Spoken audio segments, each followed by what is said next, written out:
So hello, everyone, and happy Election Day 2020. So today, I'm delighted to introduce you to our ideas speaker. His name is Dr. Jason Gainous. He comes to us from Kentucky, and he is an expert in how technology and politics kind of collide. Okay, that's kind of where he's at. His research has been very broad and important in the area of political science, particularly looking at things from a how does the kind of information technology in general impact, alter, change, make us rethink the way we think about politics, but also how it affects other important social processes, such as he has a new project he was just telling me about that will be related to human trafficking and narcotics, which I think, of course, many of us are very interested in as well. His work has been seen in books such as Tweeting to Power, The Social Media Revolution in American Politics, and Rebooting American Politics, The Internet Revolution, both books of which I know several of us have read and have found important for the kinds of work that we do here. But today he's also going to talk to us about some of his work that takes a more survey perspective on things. So I would like to, without further ado, give us over to our speaker of the day. Okay, Jason, take it away. Hi, great to be here. Thanks for the introduction. I was actually excited to be able to take a break from election news today and get a little distracted from maybe have a nice hour pass here where I don't have to think about the stress related to the election today. I'm going to go ahead and start up by sharing my screen here. Okay. Yes, Kathleen's made me aware that a lot of you do sort of big data, computational science. I do that as well, analyzing a lot of social media data and some other things that in that space that I work in. But what I wanted to talk about today was a survey project. And I started my career out doing survey research.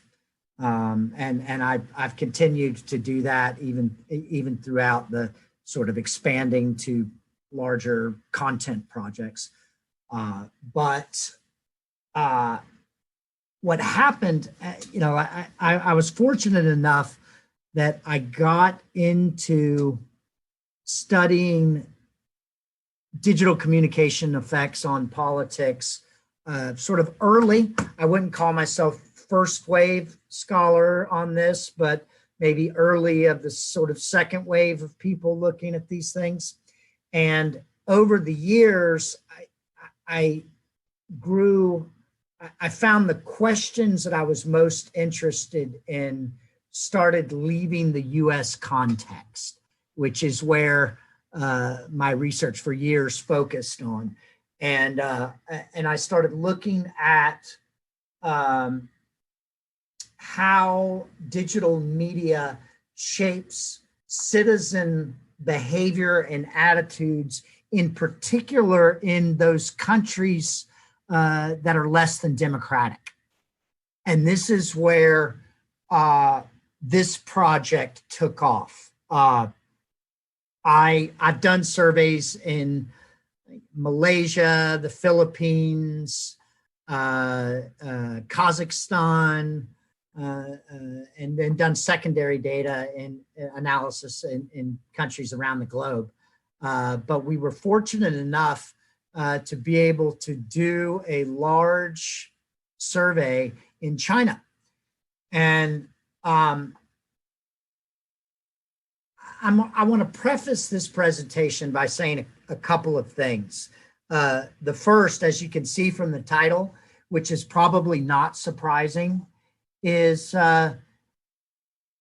China does a pretty good job of managing their information flow. And they do a pretty good job of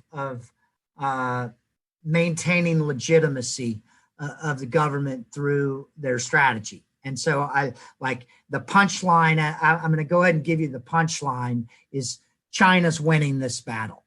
If the battle is trying to maintain legitimacy and sort of manage any sort of push for democracy, they're really winning this battle. Now, the second thing that I wanted to say that I won't go into a lot of detail because there's a lot more data analysis that I could go into today that I won't, is one of the most surprising things to me when I looked at these data is how normal citizen responses look. And when I say normal, what I mean is how sort of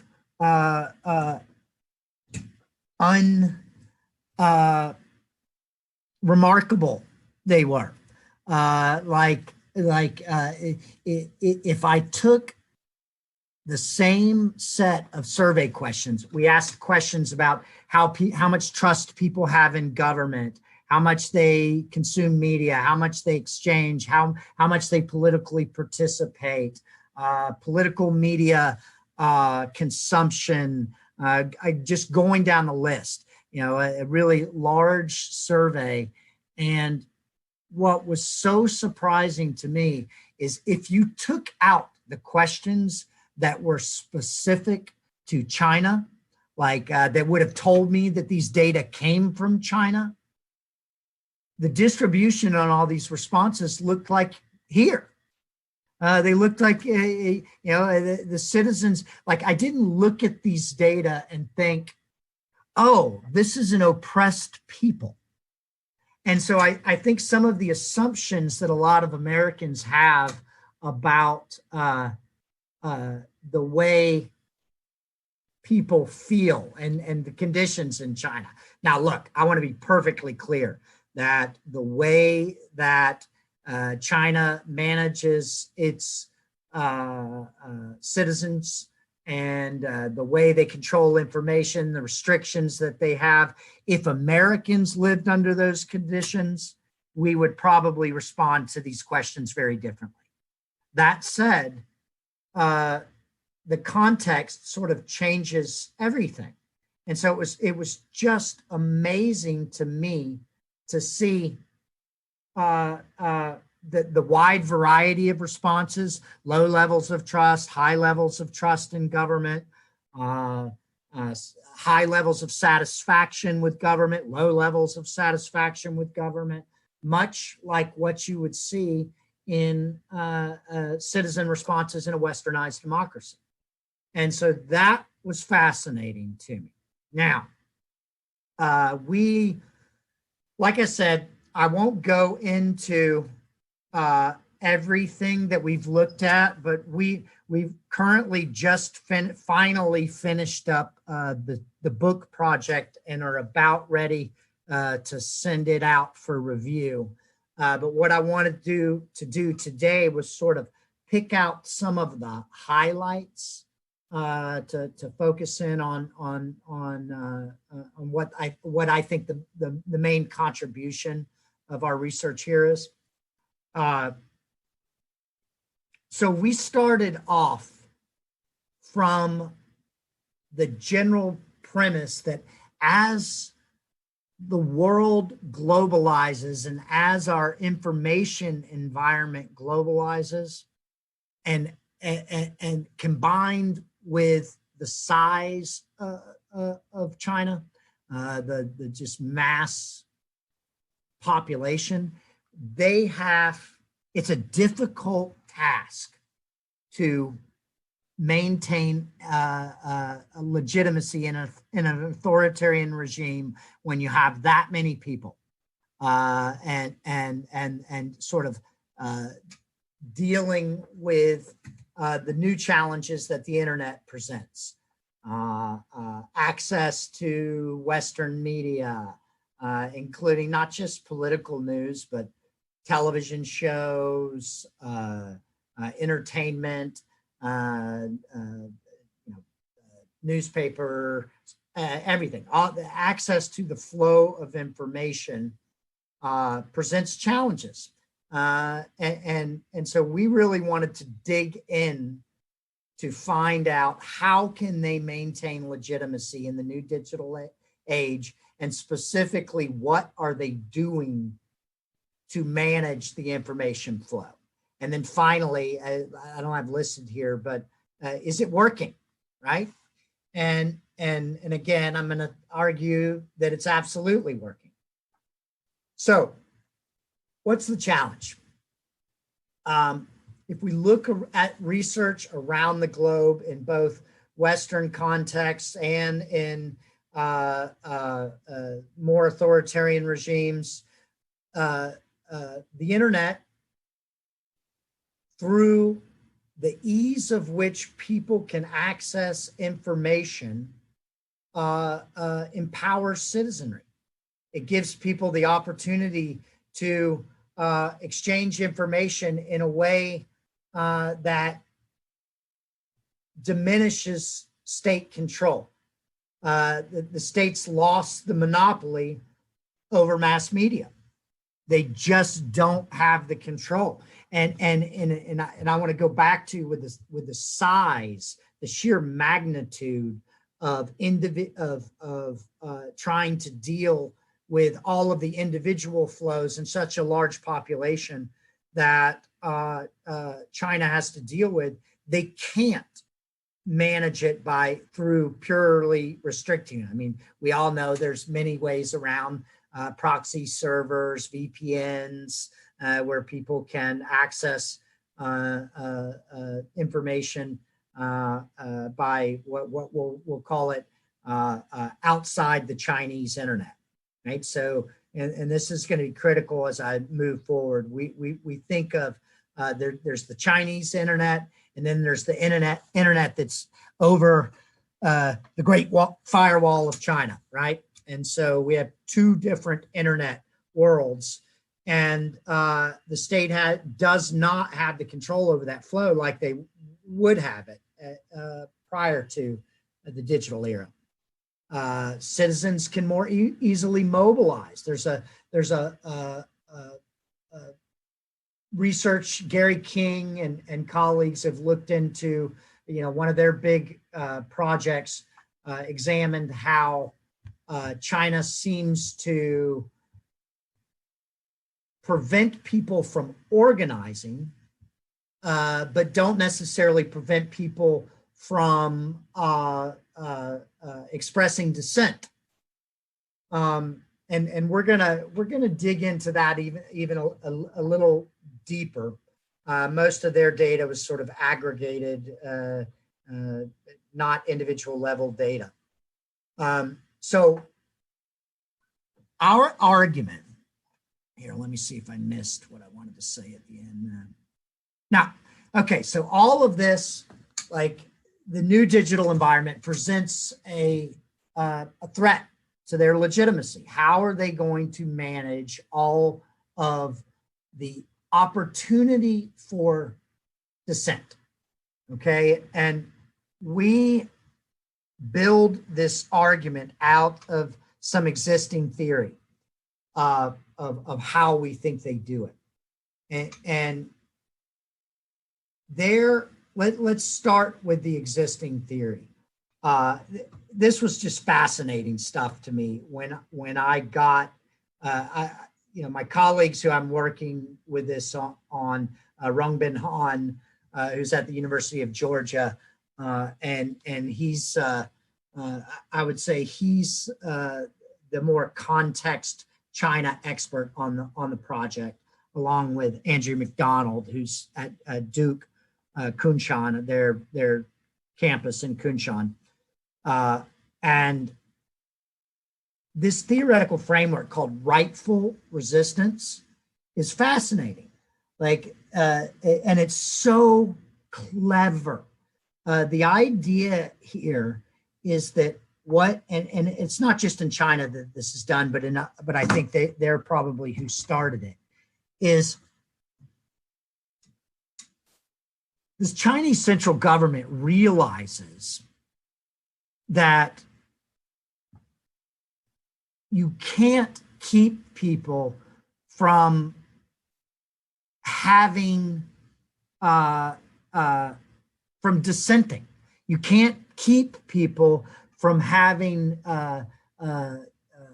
critical and attitudes about government and challenging the existing government. You can't totally snuff that out. And so what they do is, in an authoritarian regime, so like for us, how apropos it's election day, how we hear, how government maintains a legitimacy is by giving us a vehicle through which we can express our satisfaction and dissent. Elections. We can use those elections to affirm that we are satisfied with the direction government's headed, or that we want to express our dissent and seek change. Okay, now in an authoritarian regime with a central government, there's no real mechanism by which the citizenry can express that. And if they don't, think of it like a pressure cooker. Like if you have a bunch of people who have that, it's very natural for us as humans, and then as especially as we organize in these social groups, it's very natural for us to have dissent. And if you don't have, if it's like a pressure cooker, if that dissent builds and builds and builds and builds, and there's nowhere to let it out, eventually it explodes. The central government loses their legitimacy and is potentially overthrown, right? And this has happened throughout history.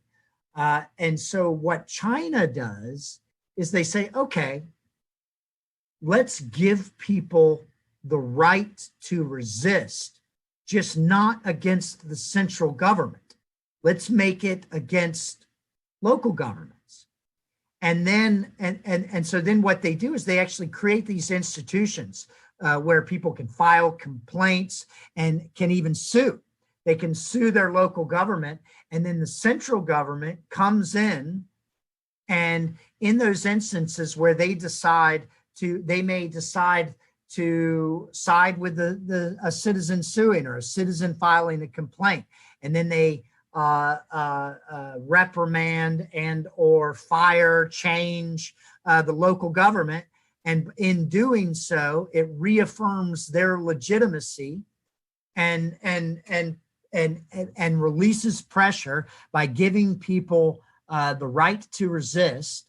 And so they just take it all and they aim it at the local governments instead of at the central government. And so what we wanted to know was, how could they use this to manage the information flow and digital resistance? Okay, now some of the state responses that we know about are censorship. Okay, so Gary King's work looks at that, right, where they will go in and let people express dissent, but once it starts rising to the level of organizing, they shut it down. And so they'll let them express dissent, but not organize. E-government, they offer all of these mechanisms through online submission portals where people can file complaints. Now, the fascinating one, and I'll talk a little bit about this today, we talk about it more in the book, is the propaganda strategies. And so if you're not familiar with it, what people call it is a 50-cent party. And what they do is they pay people to go online, say 50 cents per post, that's where the term comes from, to go online and post pro-central government propaganda. And so they have these people out there that are sort of posing as regular citizens, posting positive information about the central government. And then what we want to argue, what we do argue, is that they are strategic about their censorship and that they allow and virtually do nothing to shut down dissent when it's aimed at local governments, and that they just let this flow. And for me, like, I think what a brilliant strategy. Like, so if you sort of paint the local government as that's where corruption happens, the central government can come in and save you. And what we'll do is, we know that the internet's dangerous as the central government because it can lead to organizing and dissent and threaten our legitimacy. So what we'll do is just snuff it whenever it's aimed at the central government, but allow it to exist when it's aimed at local government. And so what we are calling this is directed digital dissidence. They are simultaneously allowing the opportunity for dissent and providing the central government an avenue to direct local governments, so they serve as the hero. They come in, and this just reinforces their authoritarian rule. Now, I think there's definitely space in this work to look at exactly how they do it, maybe sort of modeling after King's work. But what we wanted to do was say, okay, if we can assume that this is happening, then we should be able to see the byproducts of this in the way people respond to various survey questions. All right, and so what we did, our survey, it's a panel, a Qualtrics panel. And so what they do is they go in and have a whole host of participants that Qualtrics pays to participate. And then we get these like quota sampling weighted to come in to try to get some representativeness of our sample. It's not perfect, and we compared our sample. I won't go in that today, but we compared it to some census numbers, and we look pretty good. Like, I would say that it's a little young and probably a little educated. And other than that, I think we look pretty good. What was great is we asked over 50 questions related to sensitive internet topics. And this is the thing that was fascinating to me too. Like, some people may assume that, well, in China, given the restriction of the central government, people may be afraid to be honest and answer questions honestly. So how can we trust the responses? And first of all, I want to defend that in a couple of ways. The first way is the preface that I gave. Is I was shocked when I looked at it how willing people were to express negative opinions about the government, right? And so they would just flat out answer. Now, Second, we set up a bunch of checks that I'm not going to go into today, but one of the things we did are called list experiments. And so we would give people a list of items and have them tell us how many of these things make you angry. All right. And then we would randomly assign half the sample, or how many of these things do you do? We would randomly assign half the sample 4 statements, and then randomly assign half the sample 5 statements. And in that 5th statement, it may be, we would have one where jump the wall to get sensitive political information, right? And so because they were randomly assigned, if no one was doing that, we shouldn't expect the mean number of statements to be different from each other. But what we found was that they were. And so we were able to identify that people were actually willing to admit that they did that. Well, in that they were able to hide it. But we found that those marginal distributions didn't look much different from when we just asked them if they did it, which was fascinating. So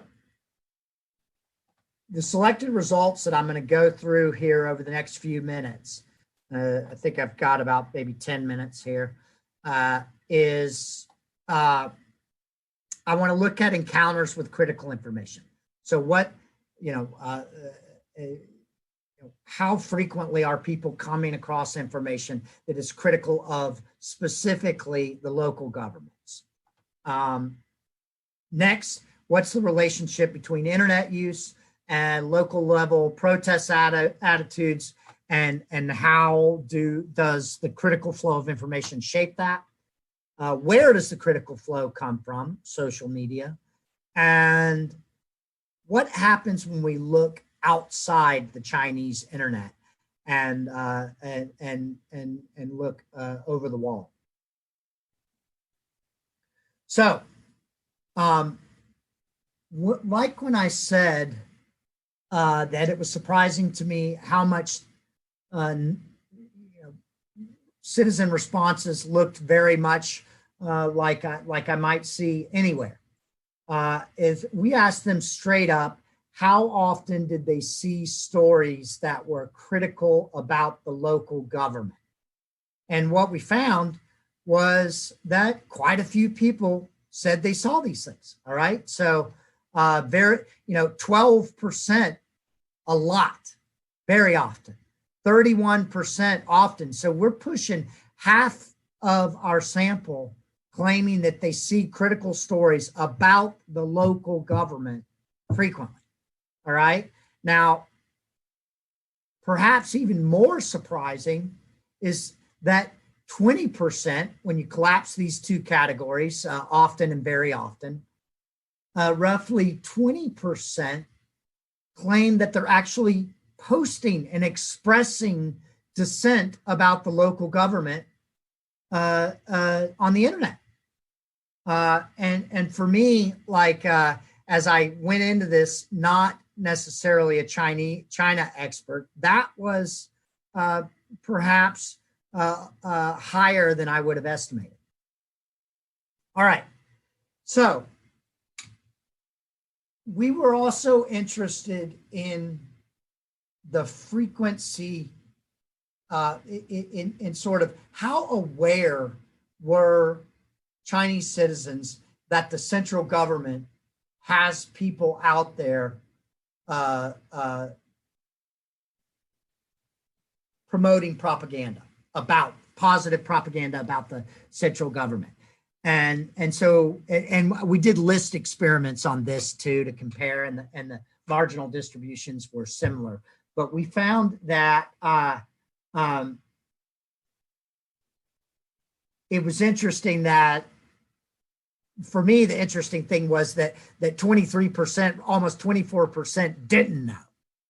Okay, and so if you look, nearly 36% claim they've seen these, and so they've sort of identified them as propaganda posts. Now, fascinating too. Initially we didn't have this question, and we were able to add another question after we had already gathered about 200 of the responses. So you'll see why there's only an N of 1,994 on the NetSpy posters. But it was, we were curious whether they thought outsiders like Americans or that were actually posting counter China information. And you'll see here that a relatively high percentage of the people claim to either heard of them or seen these posts. And so the takeaway from these last two slides are: one, people are getting critical information. Two, they're also getting exposed to propaganda. Three, they believe, a significant chunk of the public believes that they are also getting counter China information from the outside. All right, so let me get into modeling. What we did beyond sort of the descriptive stuff here, we started out trying to get a sense of what are the implications of this critical flow of information of which they claim to be participating in and exposed to. And what I constructed here was a mediation model.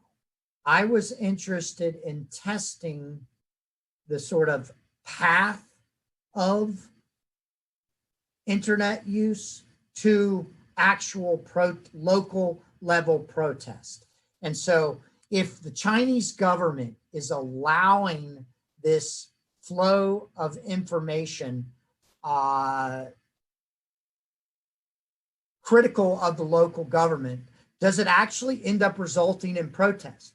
And what we find here is the answer is absolutely yes. And so we asked if you look at this model, what I can tell you is most of these questions are operationalized through indices. We have a series, sets of questions that ask about internet use, general internet use. We have sets of questions that ask about exposure to critical flow. We have sets of questions that ask about how much people trust in local government. And we have sets of questions that gauge how frequently citizens engaged in actual protest behaviors.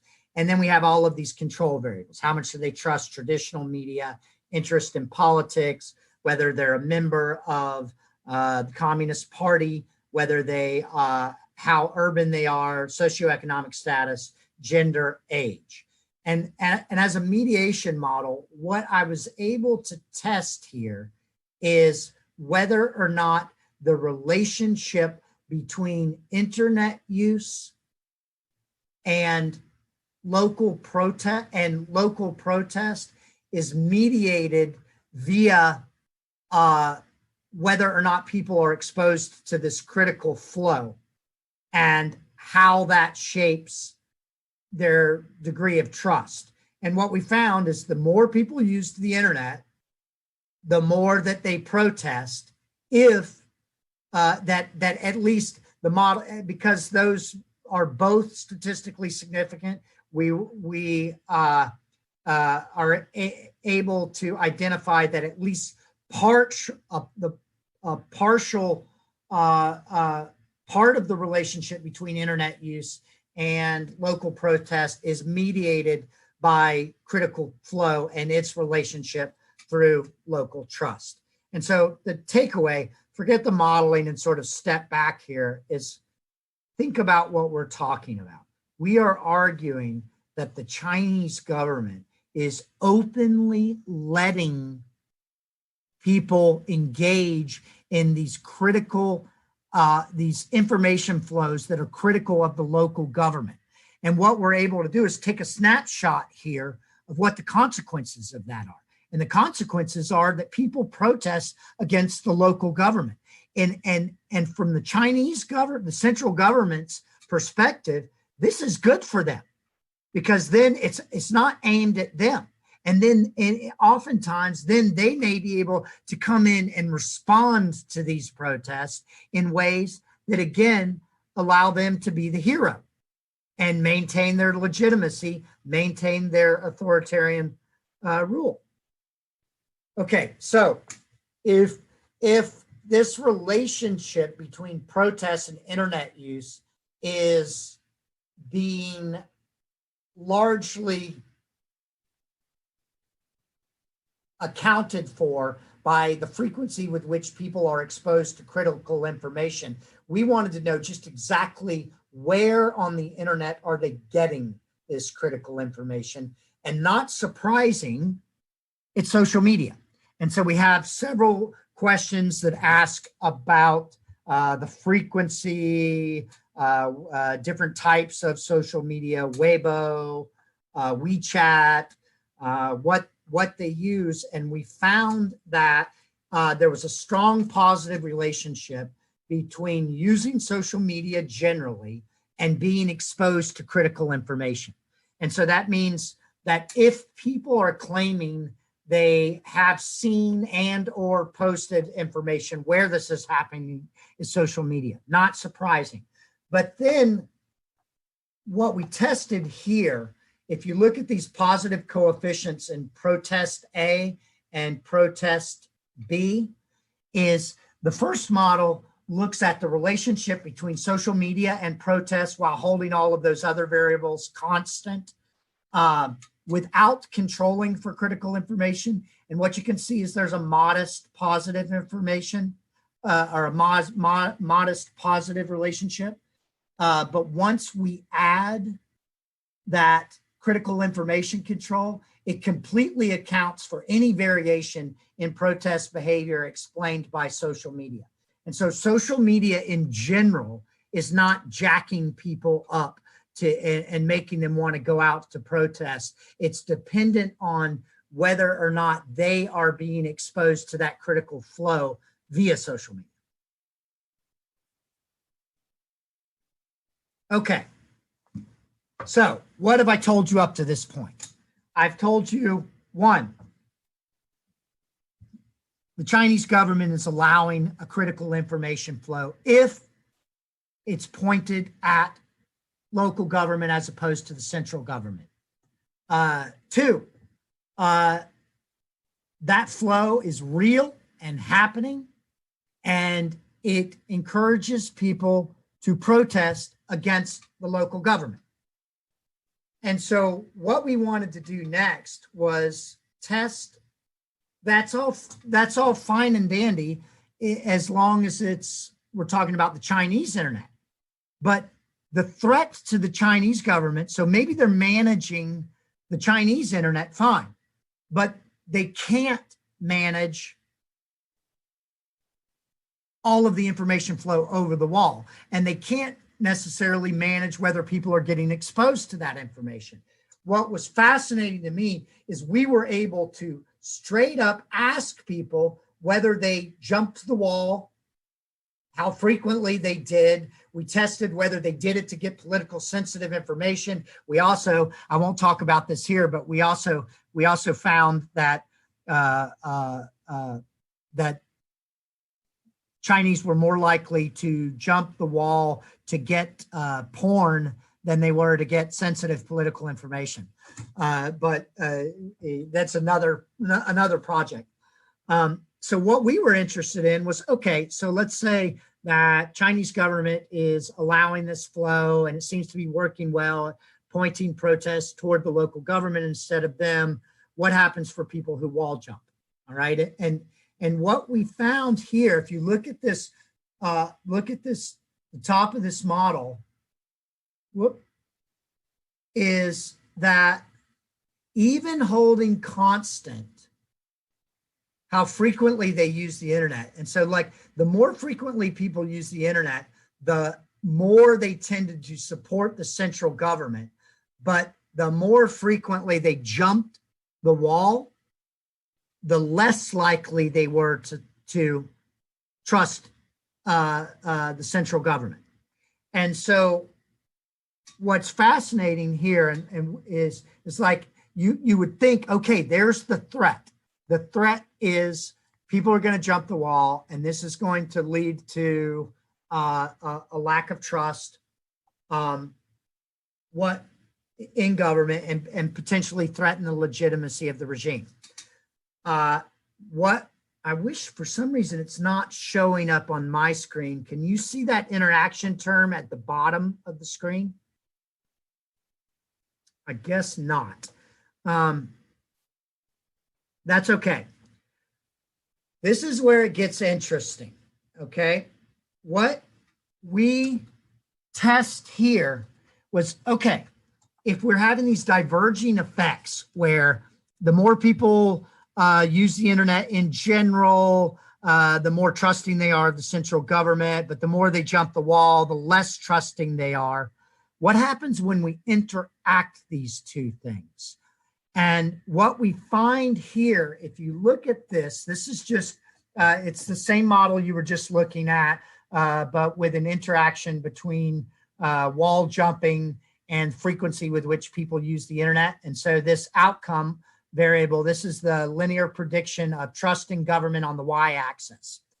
And what you'll see here is among those who use the internet the most, the effect of wall jumping on trust in the central government is completely flat. There is no effect. And so that negative effect of wall jumping is largely happening with those people who don't use the internet that frequently. And so what does that tell us? What we think it tells us is that those people who are using the internet most frequently are also the people who are most likely to be exposed to the Chinese internet. And if the Chinese internet is doing a good job of managing the counterflow against the central government via 50-cent party and via directed digital dissidence by pointing all dissent at local government, then those people who are using the internet the most will be most likely to be exposed to that information flow. And we know that that is true. When we go back and if we model the critical information flow to general internet use, we'll find a positive relationship there. And so what ends up happening here is it washes out the effects. So in conclusion, what are my key findings here? One, it's not so simple. The internet is noisy. There are critical flows, counter flows, propaganda flows, Chinese internet flows, over the wall flows.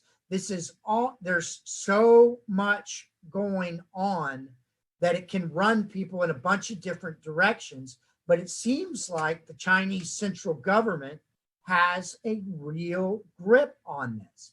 They point the flow at the local government. They allow social media to let this flow go, which release it, go back to the pressure cooker. Like by allowing this to happen on social media, it just releases the valve and lets some of that steam out so that the lid doesn't blow off. Finally, wall jumping seems to make people critical of the government, but that effect is completely mitigated by higher exposure to the Chinese flow. What are the implications? I would say this looks like a win for the Chinese government. It's successfully maintaining their legitimacy through an organized digital strategy. That's all I've got. It was really hard to it's so hard to talk to myself. Like if I could have seen everybody's faces, then I like it's so much easier. Like I hope I didn't babble and meander around too much, but I'm happy to answer any questions now. Anywhere where I did babble and didn't make any sense, hopefully I can clarify now. And I will stop sharing my screen so that you can see my face. Great. Thank you. We want to open it up for questions. And my question for you is, do you have any feeling for whether what you're seeing is primarily a function of college students, or is this, how is this spread across the demographics? Yeah, like our sample was definitely tilted toward not just college students, but toward people who are educated. And so I definitely think that that some of what we see, but the thing too is we control for education in the models. So at least while holding it constant, that doesn't account for the effects. But nonetheless, because the sample seems to be educated, I think that we may get different results if we had a sample that was a little more representative on that front.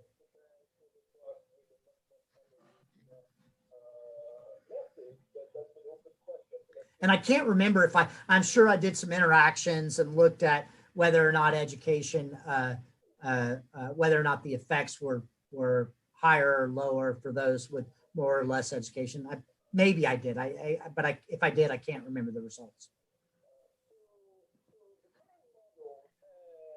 And just open your mic and ask a question. That's fine.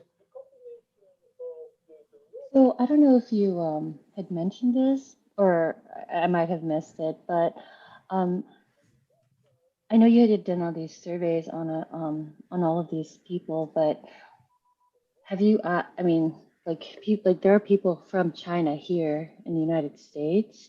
You know, I mean, did you ever get like their thoughts on it? What I have done, I've run this project by some of my students, and also like I presented not long ago at a Asia politics symposium that had a bunch of Chinese nationals, or you know, I've had various, and speaking, Rongbin Han, one of the authors, is from China. And so so far, surprisingly, I didn't get, you know, like no one seemed surprised by the results, and it seems to make sense to them, if that's what you're asking. Yeah, that's exactly what I'm asking. It's just like sometimes I'm like, okay, I'm going to do this project on this completely other country, and then like your buddy from like, you know, China's like, what? What are you talking about? That never happened. Yeah. But I mean, I'm not that I don't trust your methodology or anything, but Hey, but I mean, sometimes I'm just like, you know, what if somebody else, you know, completely disagrees with it? Yes, I can tell you, like, I went into this not as the China expert. And so I was very fortunate that Rongbin on it, like I mean, right down to the translating. Like, so Andrew McDonald and I designed the survey, and then we had to run it by Rongbin to get these questions right. Because like a straight translation was not, they're like, this doesn't even make sense. Not just grammatically, but substantively. And so, yeah, like I have talked with some Chinese nationals about it. Okay, thank you.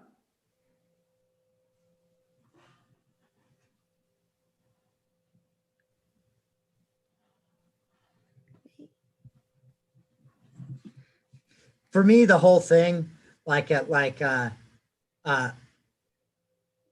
I'm going to say like what, like it was just amazing to me to even think about this whole idea, like me going into this and not knowing as much about China as I do now, which is still, I'm not an expert, but the thing that was most amazing to me was how that the Chinese government just lets dissent happen and just lets, protest and all of these things that somebody who's sort of naive about how things happen there would assume that, oh, they don't let people protest. They don't let people express dissent. They don't let people resist. And they totally do. They just sort of structure how that happens.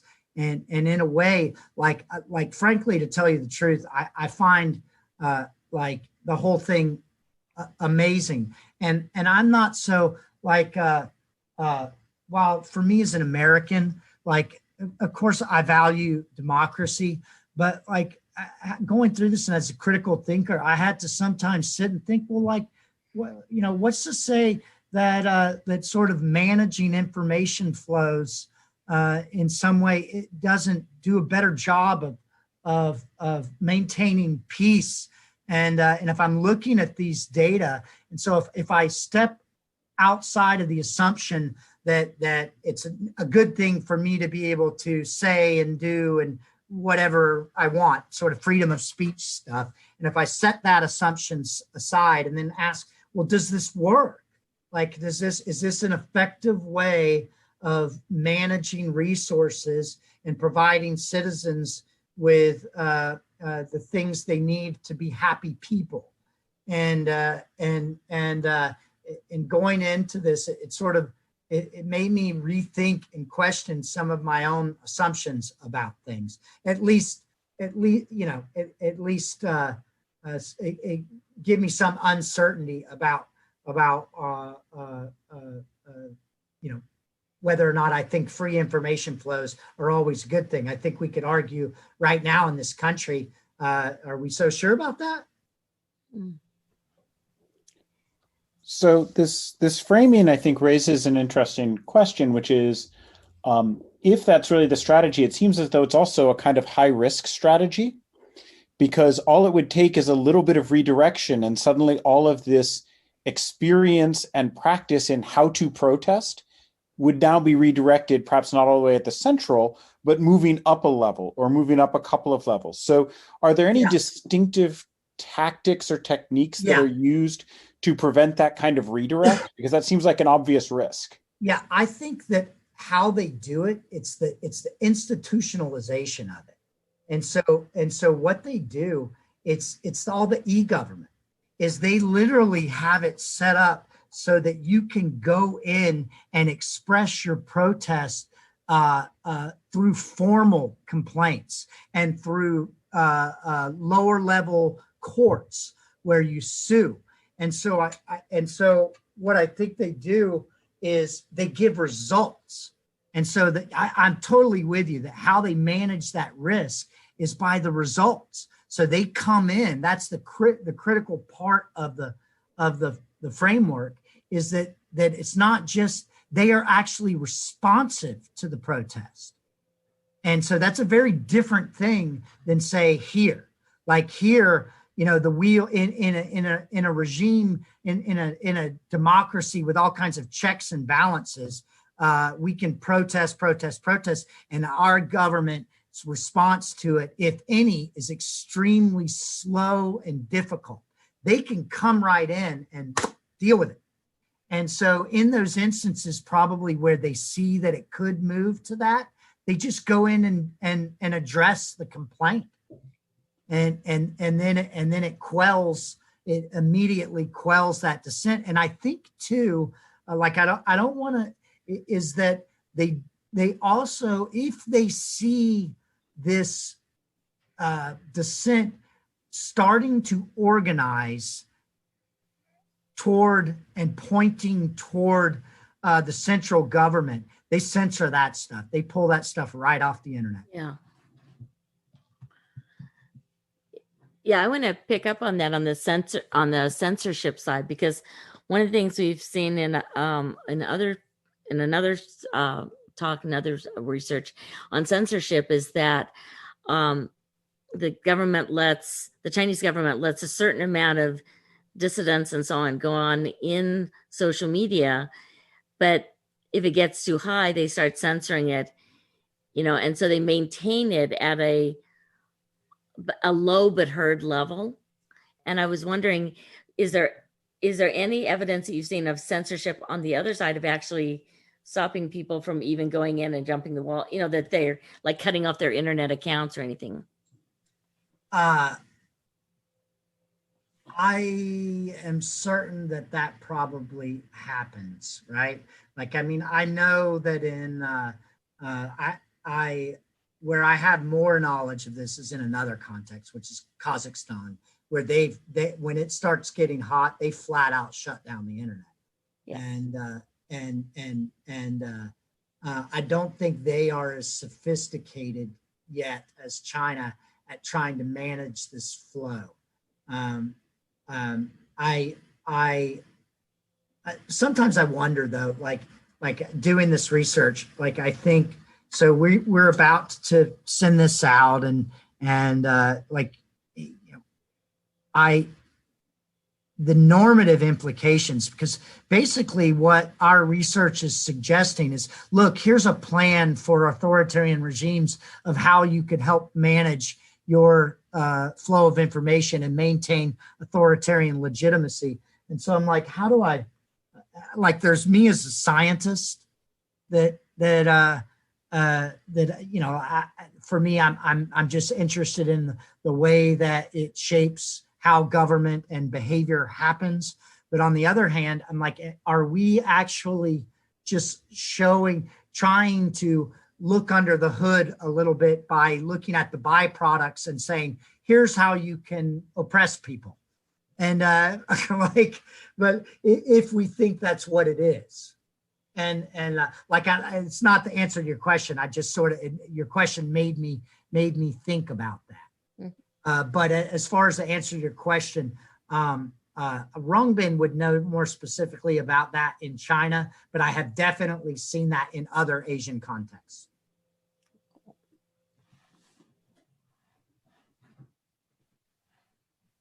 And the thing too is like the censorship, people get around it. They use, and so just as computational scientists, you probably think through, how could we, machine code and machine learn to set up, to identify these flow, where these, with such a massive population, where are these things going to pop up, and how do we map it by, identifying various keywords and then networking from there, finding the node, like how do we do all of that? But people are savvy, right? They'll get around, find new ways to code their language. That's one of the things that they do in China too, is they'll send out things that'll seem innocuous, but people who are in the in know that it's code for something else. Mm-hmm. And that's harder to pick up until using, machine coding, until you train it on that. And then as quick as it gets trained, they'll come up with new code. And so I think the Chinese government just sort of at a certain level, instead of trying to totally shut it down, the better strategy is to manage it in ways that and use it. And I think that that's what our real argument is that instead of trying to fight it, they decided, well, let's figure out a way to use the digital, because the whole, with the advent of the internet, everybody early on was talking about how it was going to democratize the world, and which isn't true. And I think that they just figured out ways to use it to their advantage. They're clever that way. So I have a question that was sent to me to ask you, which is, given what you said, how does this, isn't Hong Kong a counterexample that they have not learned to manage the internet and to quell protest? Yeah. And I think, like at a certain level, it's apples and oranges, because you've got two governments, right? And so at that level, and their Hong Kong strategy has always been to let it happen. And so on that front, it's not just social medias. They've let the whole thing happen, and sort of the two government model. And so, but I think they could probably use it to learn from of what not to do on the mainland. I see. Great. Do we have another question in the audience? I have a question. This is a really cool presentation. I was curious, like, how much of this strategy of redirecting dissent to the local governments was around like before social media came about, and then they just leveraged it to do that even more, or whether like this strategy evolved because of social media? No, I think they just ramped it up. It was already happening prior to. And how it sort of started out is I think where they saw the opportunity was corruption. And so like what a lot of the local citizen complaints are, instead of like different rights and the things that we may complain about here, equality, equal rights, they complain about corruption. And where corruption happens is in these local governments. And so they, I think that this started ahead. They saw the central government saw the opportunity to come in and play the hero with all of those corruption cases. And then as the advent of digital media and then social media, they probably realized then that they could combine their e-government capacity to manage these complaints with allowing this sort of flow of dissent at the local level. And so I think that they probably, to answer your question, it started before and they used it as a model.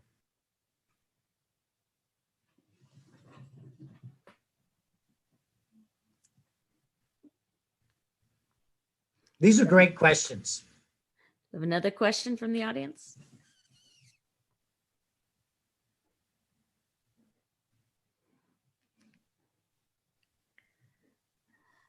Here's a philosophical one I got. Okay.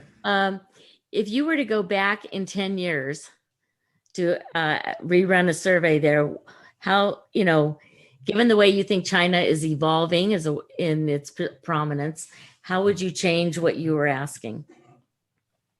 Wow. What I suspect is that at a certain point, I don't know how long they can continue to I manage the over the wall flow, right? Like, because I think as they keep going, people are getting more educated, more exposed to Western ideas. And so I think in 10 years, what I suspect is that they are going to have to create more propaganda. Instead of just managing corruption at the local level, they are going to have to convince people that their model of distribution of resources is superior to the Western world. And because they're like, I think the flow from over the wall might just become too heavy and knock it over. And so they're going to have to, like, to answer a philosophical question with a philosophical answer. I think they're going to have to do more and more work to convince people that their philosophy is the right one. Right. Especially as the economy opens up. Oh, we've certainly seen examples of that in elections in Southeast Asia. Yeah. All right. Okay. Any last questions? If not, I want to say thank you very much. This is fabulous. We really appreciate you doing it, and we're glad to take you away from the polls for an hour. Yeah, thank you. And anybody that has any follow-up questions or wants to send me any, you can just shoot me an email. You'll find me. It's jason.gainous@louisville.edu. You can find me at University of Louisville Political Science Department. I'm hopefully the book will be out within the next year.